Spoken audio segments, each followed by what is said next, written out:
Okay, we are back. We're on example 4, page 6 of chapter 3.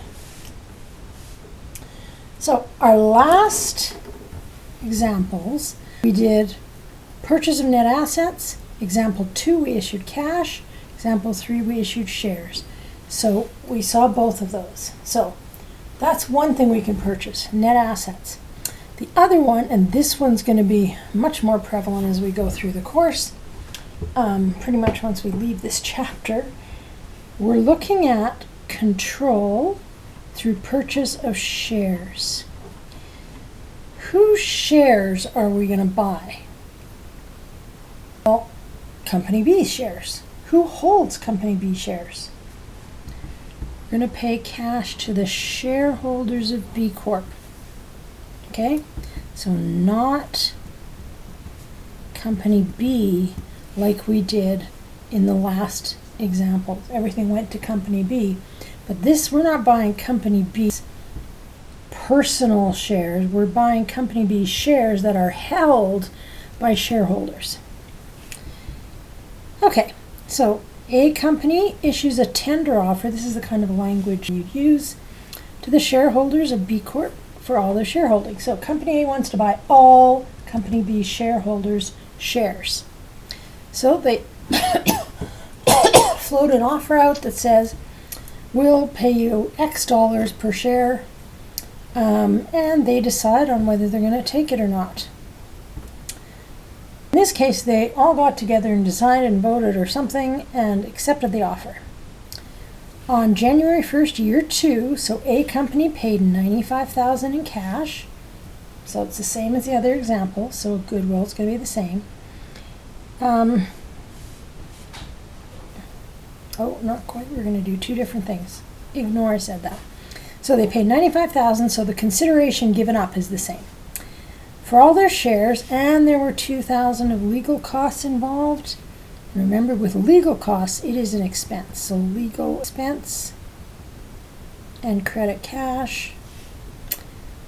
Now, fair value of current assets are outlined in Exhibit 3.2, but when a business valuation was done, a customer service contract was determined to exist and was valued at $7,000. Okay. So that's going to be an intangible asset.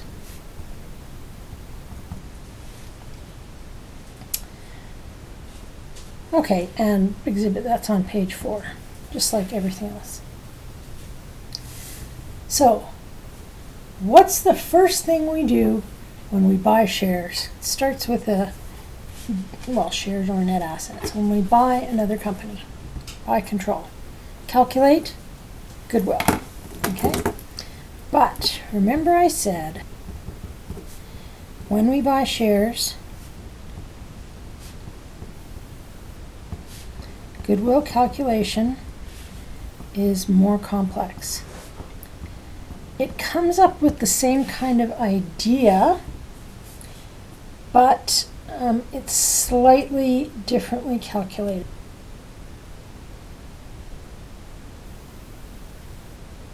Okay. So let's do the calculation. Now, we're going to do goodwill calculation and what's called an acquisition differential calculation. So this is the big part. You separate out this acquisition differential. So it's goodwill and AD. That's how we'll summarize it or shortcut it. So we always start with consideration given up. How much did we give up? Company A, $95,000. Okay? So in our other calculation, when we buy net assets, we just take off the fair. We're going to do the same thing except split it into value and fair value. So we see how much is higher than the book value and then how much is higher than the fair value. Okay, well that's where we start. Now we take away and keep referring to page 4. Less carrying value or book value of B's net assets.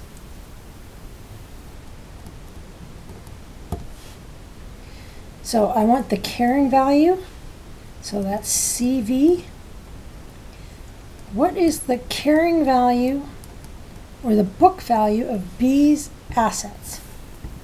We'll have assets minus liabilities. Well, looking back on page 4, assets of company B at book value are $88,000 and the liabilities are $30,000. So that works out to $58,000. So this is the extra step we're doing. That gives us something called 37,000, which is called the acquisition differential.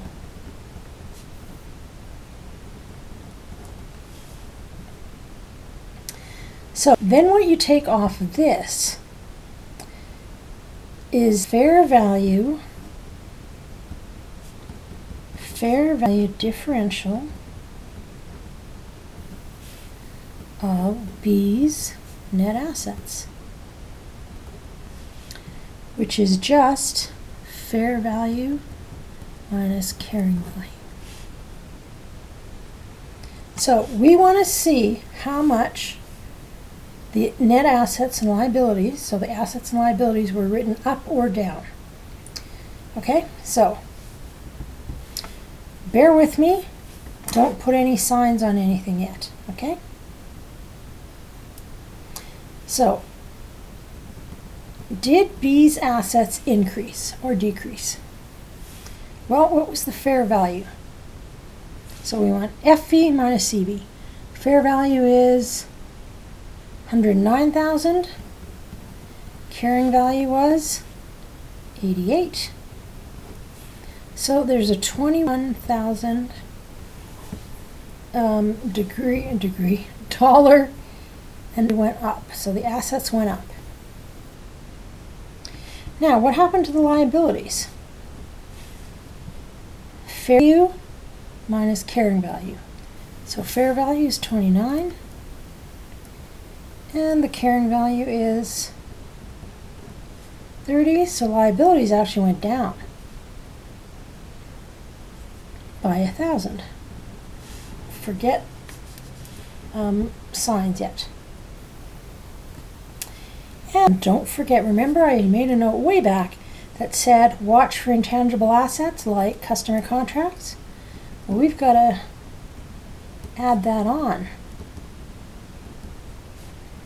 And so that was 7 is the fair value. It was 0 because it didn't meet the criteria of intangible assets internally generated that company B could put on their balance sheet.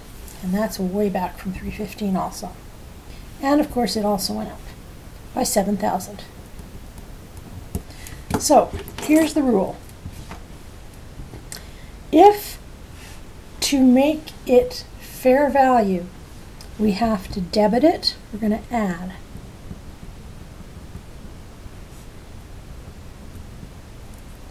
Crediting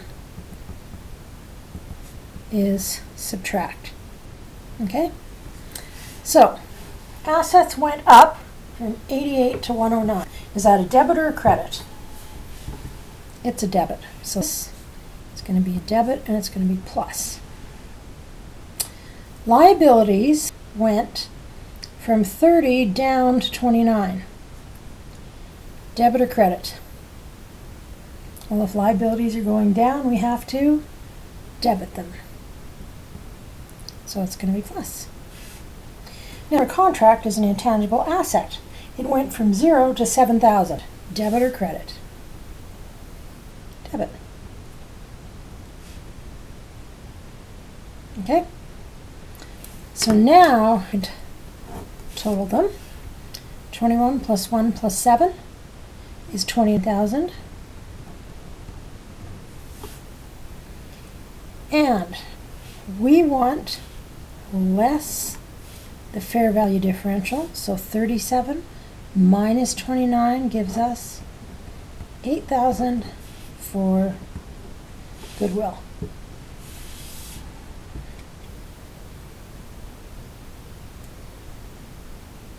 Okay. So, again, with the goodwill, we're splitting it up. The consideration given up always starts. Instead of just jumping to fair value, we split it into the carrying value and the fair value differential, which is just the amount you adjust the carrying value to make it fair value. Okay? So that's the difference between the fair value and what the carrying value was. If to make it go up for an asset, then that's what you're doing. You're making a liability go down. How do we make a liability go down? It's a credit balance, so we debit it, so debit, and then asset going up is a debit also. Okay, what I want to do now is do the entries on the books. Then we calculated goodwill, always the first step, and we're going to actually do the consolidated balance sheet. So we're jumping right into consolidations. So let's do the company A purchase on their books.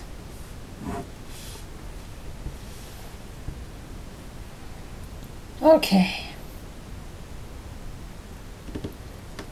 What did we give up?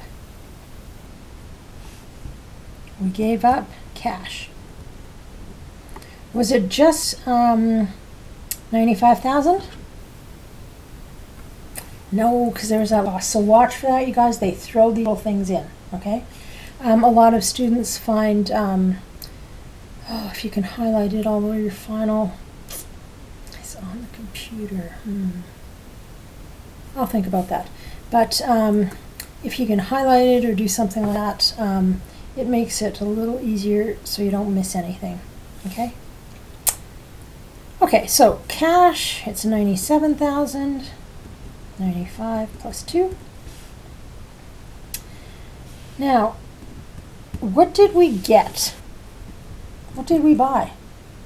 Pieces of paper. We bought shares from the shareholders. Each one. We gave them some money, they gave us. Okay? What do we call that? Do we call it common shares of B? What's that account called? Starts with an I and it's not inventory. Investment. Remember, whenever we own shares of another company, it's investment. Okay, so that's 90,000. Well, what do we do with this 2,000 again? Well, we set it up here. It's legal expense.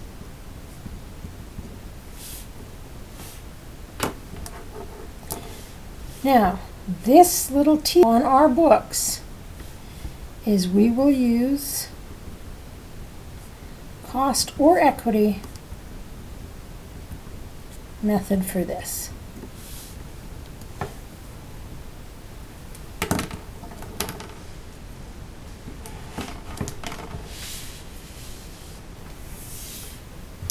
Now let's do company B's entry on their books.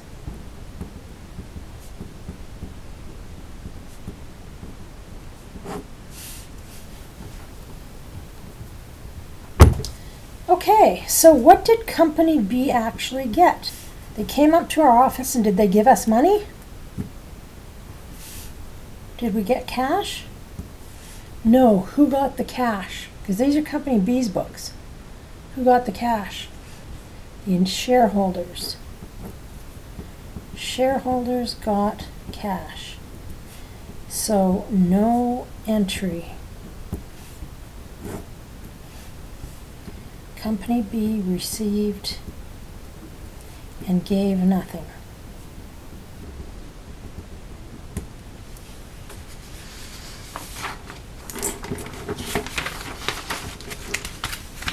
Okay, so they often don't ask you for these entries once we get going on consolidations, but this will always be the first step. It doesn't matter if they say 6 years ago, company X bought company Y. You always have to calculate first on the date of acquisition, okay? So, I think that's what I'm going to say on that page. On B's books, this is what happens. On A's books, remember they each have their own set of books. Is this company dissolving? No, in fact, their balance sheet didn't change. It's just someone else owns their shares, Company A. So, they can keep on going as it is, they can change it, whatever, but there are two companies with two sets of books, operating independently of each other in terms of their books. Okay? So that's a really critical piece to get straight. Company A on the books, Company B. Notice we didn't put any goodwill here or anything because all we did was per shares. Okay? Okay. So the next step is going to start working on the consolidation. These are their books. Remember, this little T account just going to sit on their little books, investment, and we're going to adjust it as we need to using cost or equity. Okay. So page 7. Sorry, I just have to find it. Okay, so page 7. I'm just going to recap for a sec, and then we'll go on to the next thing. Company A bought the shares. Who did they buy the shares from for Company B? The shareholders. So Company B didn't make up any more shares or anything. They bought them from the shareholders. So Company B, no entry. The shareholders have their own entries, but not Company B. Company A, we've got the investment, but the legal expense and our cash. That's it. No goodwill goes on here. It's all going to go in consolidated. Okay, I'm going to stop and then do another one.